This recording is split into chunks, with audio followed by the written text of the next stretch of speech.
जिसका नाम है जादुई मटका। किसी गांव में चंदू नाम का एक आदमी रहता था। वह बहुत ही नेक दिल था। उसकी किराने की छोटी सी दुकान थी जिससे वह अपना गुजर बसर करता था। जिस गांव में वह रहता था उस गांव में पानी की बहुत कमी थी। वहां वर्ष में सिर्फ एक बार ही बारिश होती थी। गांव के लोगों को पानी भरने के लिए बहुत दूर तक जाना पड़ता था। एक दिन चंदू अपनी दुकान पर बैठा था। गर्मी से उसका बुरा हाल था। तभी एक बूढ़ा आदमी गर्मी से बेहाल, बिल्कुल थका हारा उसकी दुकान के बाहर आकर बैठता है। कुछ देर चुप रहने के बाद वह बोलता है, पानी, कोई मुझे पानी पिला दो। बूढ़े आदमी की बात सुनकर चंदू सोचता है, एक तो वैसे ही गांव में पानी की कमी है और आज बहुत मुश्किल से कुछ पानी का बंदोबस्त हो पाया है। अगर मैं इस आदमी को पानी देता हूँ तो पानी कम हो जाएगा, लेकिन पानी नहीं देना भी बहुत गलत होगा। यह बेचारा इतनी गर्मी में चलकर आया है, मुझे इसे पानी तो पिलाना ही चाहिए। चंदू पास में रखे मटके से पानी लाता है और बूढ़े आदमी को देता है। एक गिलास पानी पीकर भी बूढ़े आदमी की प्यास नहीं बुझती। वह चंदू से और पानी मांगता है। इससे पहले कि चंदू बूढ़े आदमी को घड़े से पानी लाकर देता, बूढ़ा आदमी खुद उठकर घड़े का पूरा पानी पी जाता है। चंदू उदास होकर उस आदमी का मुंह देखता रह जाता है। वह आदमी पानी पीकर तृप्त हो जाता है और खुशी खुशी चंदू से कहता है, धन्यवाद बेटा, तुम बहुत दयालु हो। तुमने इतनी गर्मी में मुझ जैसे प्यासे को पानी पिलाकर बहुत नेक काम किया है। हमेशा ऐसे ही नेक काम करते रहना। भगवान तुम्हें हमेशा खुश रखेगा। ऐसा कहकर वह बूढ़ा आदमी वहाँ से चला जाता है। थोड़ी देर के बाद चंदू का भी प्यास से बुरा हाल हो जाता है। वह मटके के पास जाता है। तभी उसे याद आता है, अरे, मटके में तो पानी खत्म हो गया था। अब मैं क्या करूं? मुझे तो बहुत प्यास लगी है। चंदू मटके को उठाकर मुंह तक लाता है। तभी उसमें से थोड़ा पानी निकलता है जिससे उसकी प्यास बुझ जाती है। वह खुश हो जाता है, लेकिन वह हैरान होकर सोचता भी है, इस मटके में तो पानी बिल्कुल खत्म हो गया था। सारा पानी उस बूढ़े आदमी ने पी लिया था।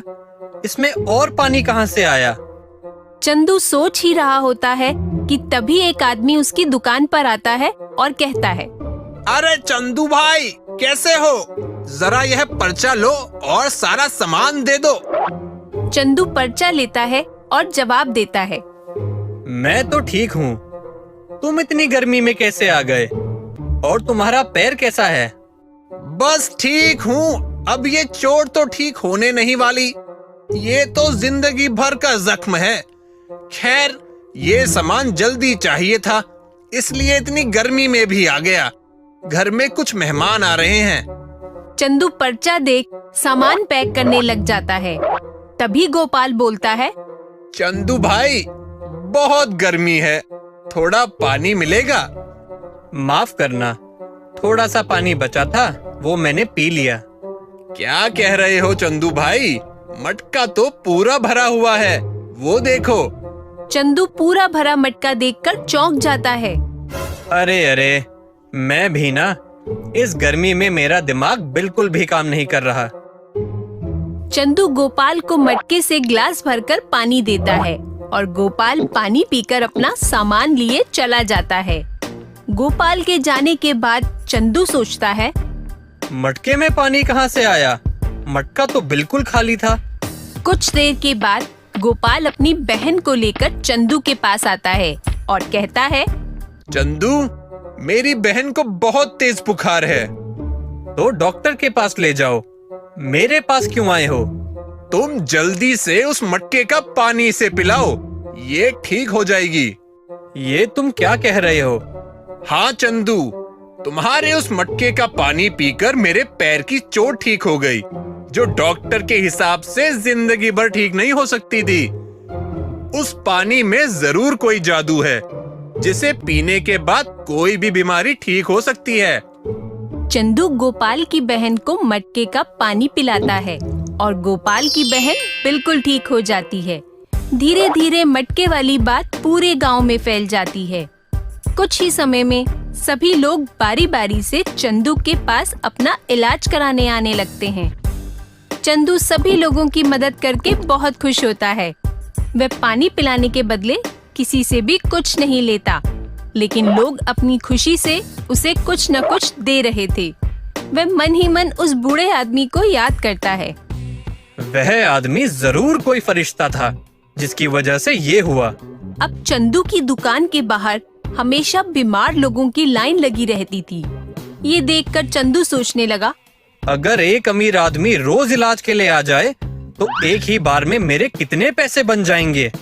एक दिन एक बूढ़ा आदमी उसकी दुकान पर आता है और बोलता है, पानी।